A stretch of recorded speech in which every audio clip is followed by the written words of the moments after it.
Hi everyone, welcome back. तो हम पढ़ रहे हैं मियोसिस के बारे में। मैंने आपको मियोसिस में कहा था कि ये दो डिवीजन सक्सेसिव डिवीजन्स हैं और इन दो सक्सेसिव डिवीजन्स के बीच में कोई भी डीएनए रेप्लिकेशन नहीं होती है। पहली डिवीजन को हम रिडक्शनल डिवीजन कहते हैं या फिर हेटेरोटिपिक डिवीजन कहते हैं और जो सेकंड डिवीजन है उसको हम कहते हैं होमोटिपिक डिवीजन। ठीक है, तो आज हम पढ़ेंगे जो पहली डिवीजन है मियोसिस फर्स्ट, ठीक है, या फिर फर्स्ट मियोटिक डिवीजन भी जिसको कहते हैं। तो जैसे माइटोसिस में हुआ था 4 स्टेजेस थी, मियोसिस की पहली स्टेज में भी जो है वही 4 स्टेजेस हैं और वो 4 स्टेजेस क्या हैं? प्रोफेज, ठीक है, मेटाफेज,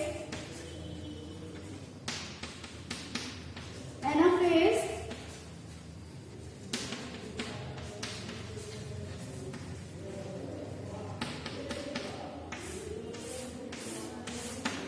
ओके। तो जो पहली मियोटिक डिवीजन है उसमें भी 4 स्टेजेस हैं, prophase first, metaphase first, anaphase first and telophase first. ये 4 डिवीजन्स में जो है क्या होती है, ये जो है पहली मियोटिक डिवीजन कंप्लीट हो जाती है। अब हम इनको वन बाय वन पढ़ते हैं कि बेसिकली ये होता क्या है। ठीक है, सबसे पहली स्टेज जो है that is called as prophase first. पूरे के पूरे मियोटिक डिवीजन जो सेल की होती है उस पूरी की पूरी डिवीजन में अब मेजॉरिटी ऑफ द टाइम जो है वो कौन लेता है? Prophase first. About 90% of the time, maximum time जो है, मोर टाइम 90% ऑफ द पूरा का पूरा मियोसिस का टाइम जो है प्रोफेज में लगता है। क्यों और वो कैसे लगता है वो हम पढ़ लेंगे। तो प्रोफेज में क्या है कि बेसिकली इसमें जो होमोलोगस क्रोमोसोम है वो सेपरेट हो जाते हैं। अब यहाँ पे बात आती है कि सेपरेट हो गए, उससे पहले उनको साथ में आना तो पड़ेगा। तो अब हम वही पढ़ेंगे कि प्रोफेज फर्स्ट में एक्चुअल में हुआ क्या, तो उसकी वजह से क्यों ये टाइम कंज्यूमिंग है। ओके, तो हम पढ़ेंगे इसके बारे में कि प्रोफेज फर्स्ट, जैसे कि ये अभी तक हम पढ़ते आ रहे हैं 4 स्टेजेस है, प्रोफेज फर्स्ट भी फर्दर 5 स्टेजेस, सब स्टेजेस में जो है वो डिवाइड हुआ है। तो वो 5 स्टेजेस में लिख लेती हूँ।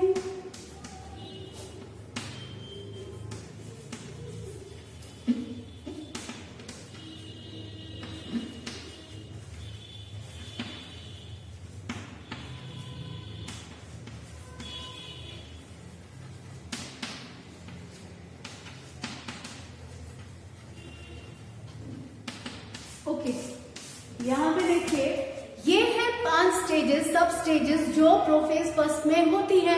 और सबसे पहली stage leptotene, zygotene, pachytene, diplotene and diakinesis. ठीक है, ये 5 सब स्टेजेस है। अब हम इनको वन बाय वन पढ़ते हैं कि इनमें होता क्या है। ठीक है, सबसे पहले वाली स्टेज जो है लेप्टोटीन। लेप्टोटीन में क्या होता है कि मैं पहले बता दूं, पूरे की ये सारी स्टेजेस में जो है ना अप टू दिस स्टेज जो है, जो न्यूक्लियर एनवेलप है और जो न्यूक्लियोलाई है वो इंटैक्ट है, वो अभी डिसअपियर नहीं हुए हैं, वो जो है पूरे के पूरे अभी वही है। तो अब सबसे पहले हम लेप्टोटीन पढ़ते हैं कि लेप्टोटीन में क्या हुआ। ठीक है, लेप्टोटीन, अब देखिए यहाँ पे हमें पता है कि न्यूक्लियर एनवेलप के बाहर एक ऑर्गेनेली है जिसको हम सेंट्रियोल कहते हैं। क्या हुआ कि लेप्टोटीन स्टेज में ये सेंट्रियोल क्या हुआ, ये डुप्लीकेट हो गया। ठीक है, सेंट्रियोल डुप्लीकेट हो गया, डबल हो गया, 2 बने। अब जब ये 2 बने ना, ये साथ में नहीं रहते, 2 बनते ही they start moving apart from each other, एक दूसरे से अलग हो रहे हैं and move towards opposite pole. ठीक है, जैसे मैंने यहाँ पे बनाया हुआ है, देखिए ये दो क्या है, अब ये यहाँ पे ही है, ये यहाँ को जा रहा है। ठीक है, तो यहाँ पे क्या हुआ, centriole they move apart from each other towards opposite pole. ठीक है, अब ये जब ऑपोजिट पोल में जा रहे हैं तो आप देखिए मैंने यहाँ पे क्या बनाया है, ऐसी कुछ रेज जैसी बनाई है। तो जब ये अलग हो रहे होते हैं, इनसे क्या होते हैं, यहाँ पर एस्ट्रल रेज फॉर्मेशन होती है, एस्ट्रल रेज फॉर्मेशन। ये जो मैंने ऐसे दिखाया ना, these are the astral rays. ठीक है, ये जो है, जो ये अलग हो रहे होते हैं, इन दोनों से कुछ रेज निकलती है जिनको हम एस्ट्रल रेज बोलते हैं।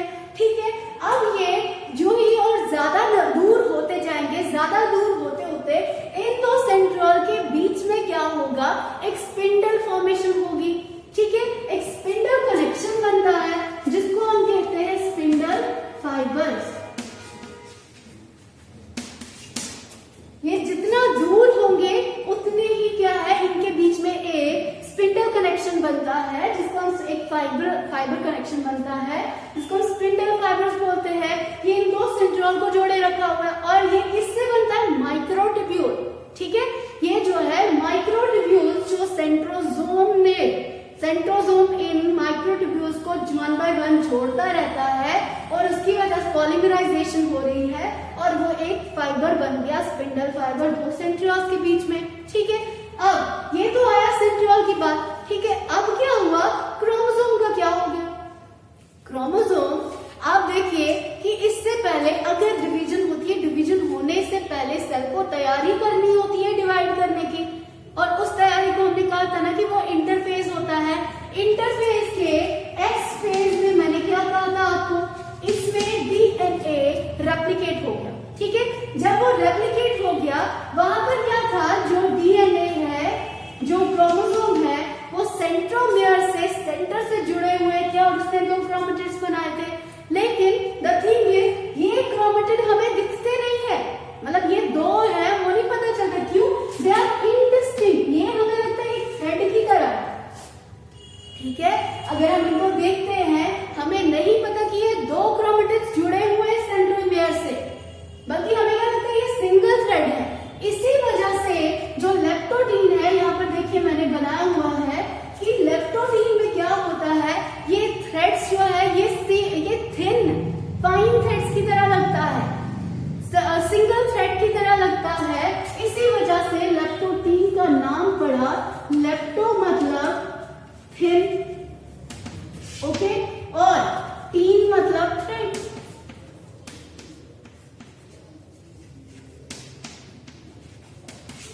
ठीक है, थ्रेड, ओके। तो यहां पर देखिए, तो क्या हुआ कि ये जो है अभी इसके क्रोमेटिड्स जो है वो डिस्टिंक्ट नहीं है, जिसकी वजह से हमें क्रोमोसोम एक सिंगल थिन थ्रेड की तरह लग रहा है। इसी वजह से इस वाली स्टेज का नाम क्या पड़ा, लेप्टोडीन।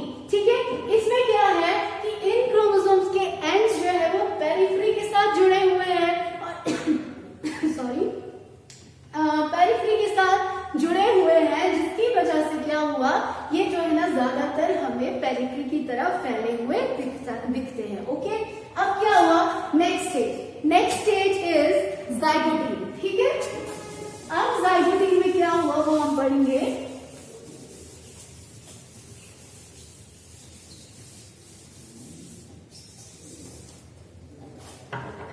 ओके, जाइगोटीन में क्या हुआ, अब ये क्रोमोसोम, ये जो थिन थ्रेड की तरह दिख रहे हैं, ये क्या करेंगे, they come to lie side by side with each other. और क्रोमोसोम, ये क्या, होमोलोगस क्रोमोसोम, क्या होगा, जो होमोलोगस क्रोमोसोम है lie side by side with each other.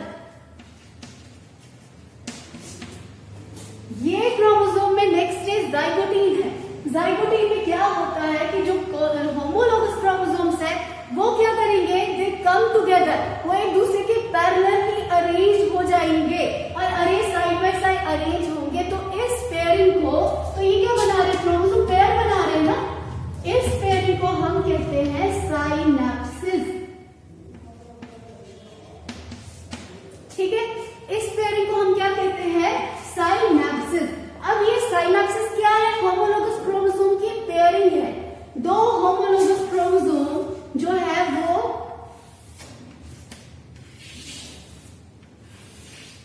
देखिए, ये आया एक क्रोमोसोम, ये आया इसके साथ में इसका होमोलोगस क्रोमोसोम, है ना, बिल्कुल सेम जो है, क्या है, साइड बाय साइड है ये।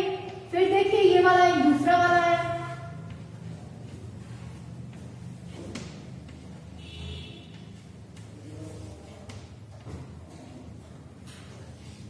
ये देखिए।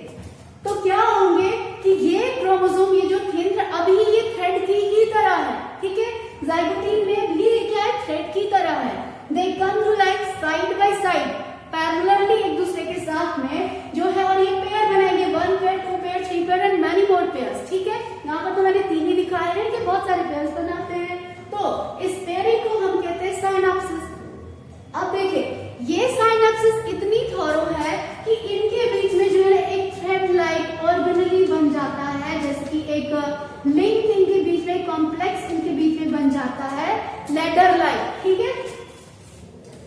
लैडर लाइक कॉम्प्लेक्स इनके बीच में बन जाता है और इस कॉम्प्लेक्स को हम कहते हैं साइनेप्टोनिमल कॉम्प्लेक्स। ये जो पेयरिंग है, ये पेयरिंग इतनी थॉरो है कि इसकी वजह से क्या हो गया कि इनके बीच में देखिए एग्जैक्ट है ना, इनके साइड बाय साइड, तो इसकी वजह से इनके बीच में एक लेडर लाइक कॉम्प्लेक्स बन जाता है जिसको हम कहते हैं साइनेप्टोनिमल कॉम्प्लेक्स। इस साइनेप्टोनिमल कॉम्प्लेक्स का क्या काम है? It stabilises this pair.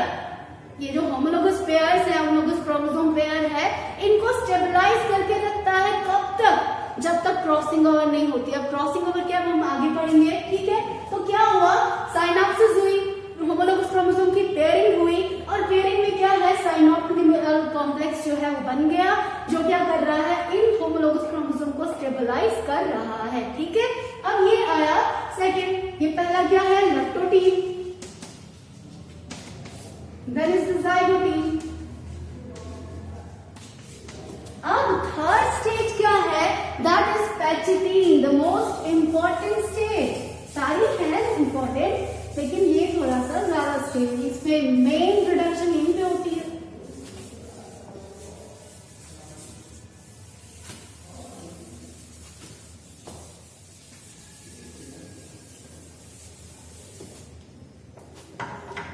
Okay, अब देखिए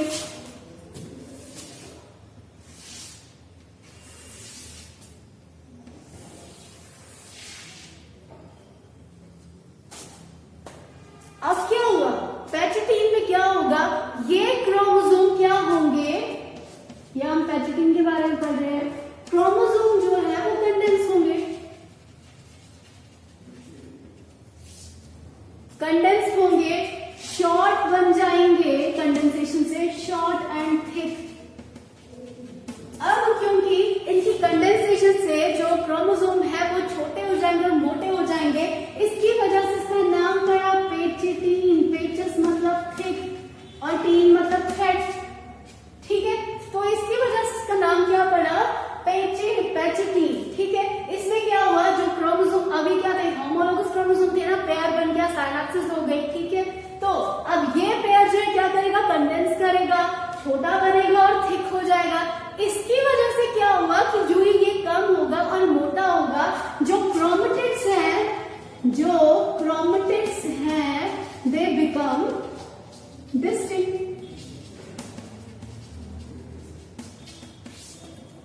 क्रोमेटिड्स बिकम डिस्टिंक्ट, ओके। तो ये मतलब अब हमें वो एक सिंगल थ्रेड नहीं दिखता, अब हमें क्या दिखेगा, हाँ जी देखो इसमें क्या है, दो क्रोमेटिड्स है। अब ये डिस्टिंक्ट बने, अब विजिबल है क्रोमेटिड्स। अब हमें पता है क्रोमोसोम में दो क्रोमेटिड्स है, ठीक है। ये क्या कहाँ पे हुआ, पैचेटीन में हुआ। अब यहाँ पे, हाँ मैं वहां पे आपको एक बात बोलूंगी, जब होमोलोगस क्रोमोसोम बना, इस बने ये जो दो होमोलोगस क्रोमोसोम, इसको बाइवेलेंट कहते हैं, ओके। ये जो है इसको बाइवेलेंट कहते हैं। तो अब जब पैचेटीन में क्या हुआ, थिक और थिन बन गए, थिक और शॉर्ट बन गए, जिसकी वजह से क्रोमेटिड बिकम्स विजिबल, डिस्टिंक्ट बन गया। हमें दिख गया कि क्रोमोसोम किसका बना हुआ है, वो क्रोमेटिड्स का बना हुआ है। तो इसमें क्या आए, दो क्रोमेटिड्स आए ना, इनको हम कहते हैं डयाड। और देखिए क्योंकि ये क्या है, दो होमोलोगस पेयर है ना, तो इन चार को हम बोलते हैं टेट्राड। समझ रहे हैं आप, मैंने क्या कहा, एक क्रोमोसोम के दो क्रोमेटिड्स को डयाड कहते हैं, दो होमोलोगस क्रोमोसोम के क्रोमेटिड्स को टेट्राड कहते हैं। टेट्रा मतलब चार, तो चार क्रोमेटिड्स आए ना। तो आप देखिए यहाँ पे क्या हुआ, यहाँ पर ये आया एक,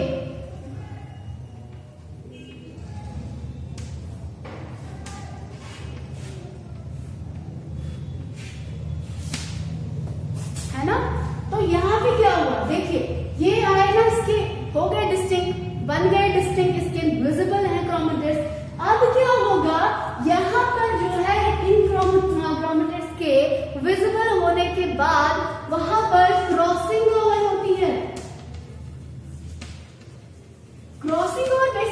क्या है कि ये जो, और यहाँ पर देखिए एक चीज है कि ये जो दो क्रोमेटिड्स हैं, एक ही क्रोमोसोम के दो क्रोमेटिड्स, इनको कहते हैं सिस्टर क्रोमेटिड्स।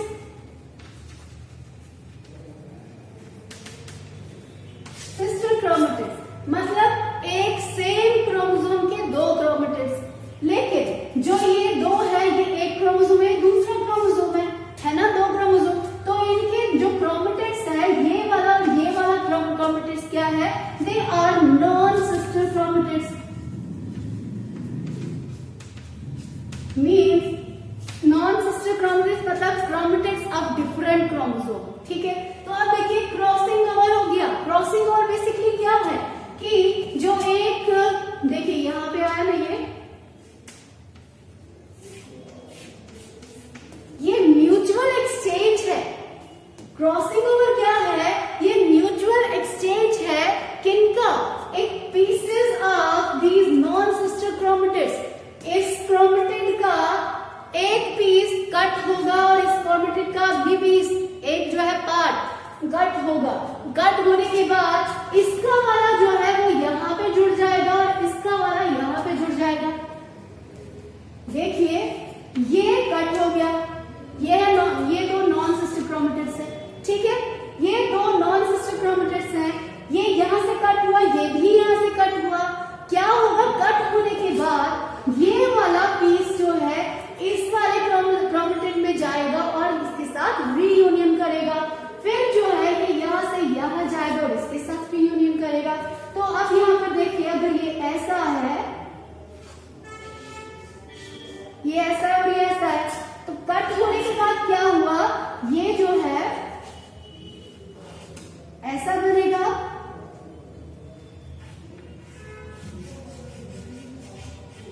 ये ऐसा बनेगा, हुआ ना। इसका पीस ऊपर चला गया, इसका पीस नीचे आ गया, इसको कहते हैं क्रॉसिंग ओवर या रिकॉम्बिनेशन। ठीक है, तो इसमें क्या है, म्यूचुअल एक्सचेंज होता है किसका, नॉन सिस्टर क्रोमेटिड्स के पीसेस का, उनके जो सेगमेंट्स हैं, सेगमेंट्स का एक्सचेंज होना। तो इस एक्सचेंज को हम क्रॉसिंग ओवर कहते हैं। तो वही यहाँ पर देख लीजिए, यहाँ पर जो क्या हुआ, यहाँ आया एक, यहाँ आया दो,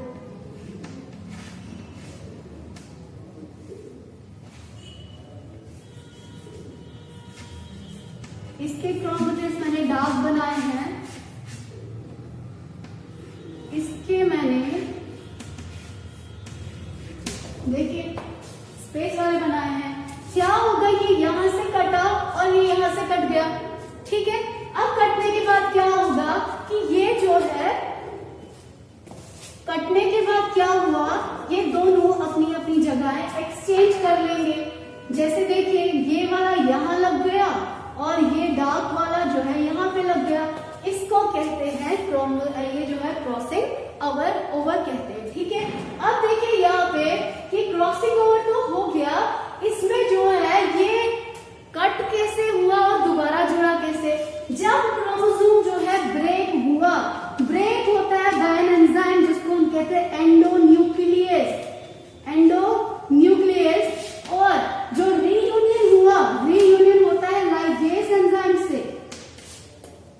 ठीक है, रीयूनियन हुआ लाइगेज एंजाइम से।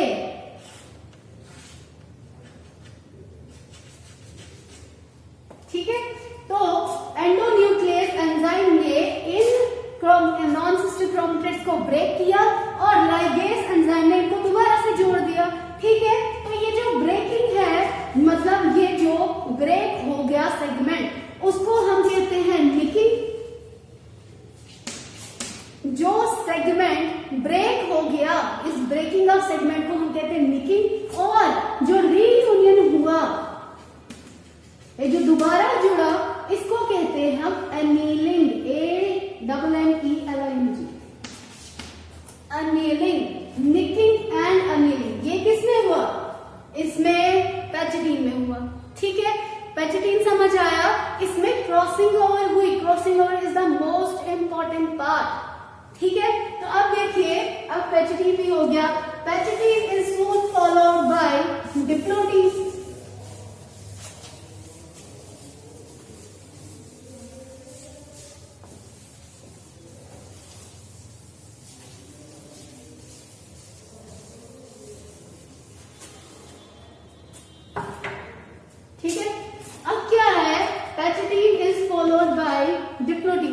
डिप्लोटीन में क्या हुआ, मैंने आपको कहा था जब साइनेप्सिस हुई थी साइनोप्टिनिमल कॉम्प्लेक्स बना था, वो कॉम्प्लेक्स तब तक होमोलोगस क्रोमोसोम्स को स्टेबलाइज करेगा जब तक क्रॉसिंग ओवर नहीं होगी। ठीक है, अब क्या हुआ कि क्रॉसिंग ओवर हो गया पैचिटीन में, ठीक है, पैचिटीन में क्रॉसिंग ओवर हो गया। जब वो कंप्लीट हो गया तो ये जो साइनेप्टिनिमल कॉम्प्लेक्स है वो लूज हो जाएगा।